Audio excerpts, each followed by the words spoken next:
Abu Ghraib never existed. This is a poem about the prison in Iraq, uh, Abu Ghraib.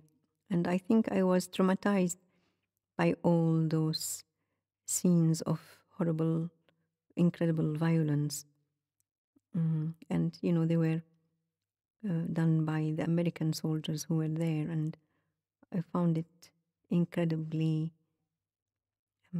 unhumane and totally out of this world. And I kept traumatized by that scene of violence. I think we need a world with no violence anyway.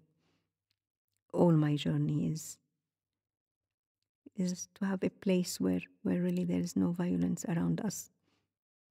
And we need to respect each other, the humanity in each other, and the human value of each person in this world. It's the only way to solve problems, not by wars, but by dialogue, not to use the weapons, but to use the thoughts and the mind. Abu Ghraib never existed. These two words hurt. Every image is painful.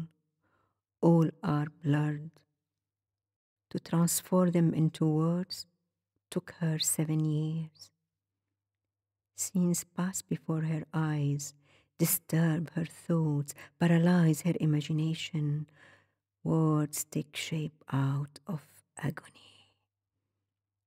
The blurred images are clearer, like shadows drawing closer through the dark, made more visible, completely visible. Wars blitz the mind before the shelling of bombs. Why do wars start on earth? Who ignites the first spark?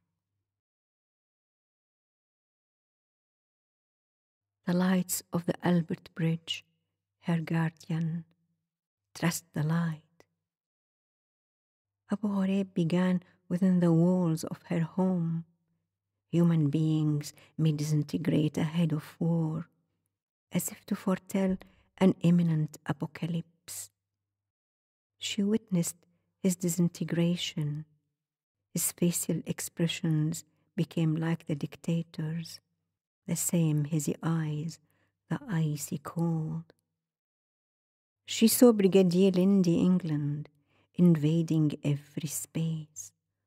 All citizens are subject to occupation by harassment, intimidation, humiliation, or worse. The time of torture began. It's time for you to die. There is no role for you in my life. You don't exist anymore, he said. His humanity plummeted into a lethargic coma. The lights of the Albert Bridge shine across the page. She needs to see clearly through the darkness. It took her years even to stutter a word again, longer to learn to speak.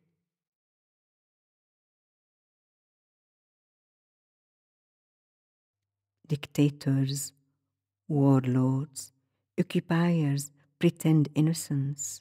Nothing had happened anywhere, from Roman times to the present day. There had been no crime, no massacre, not even one death. How could she grasp the nether world, the destructiveness? How resist annihilation?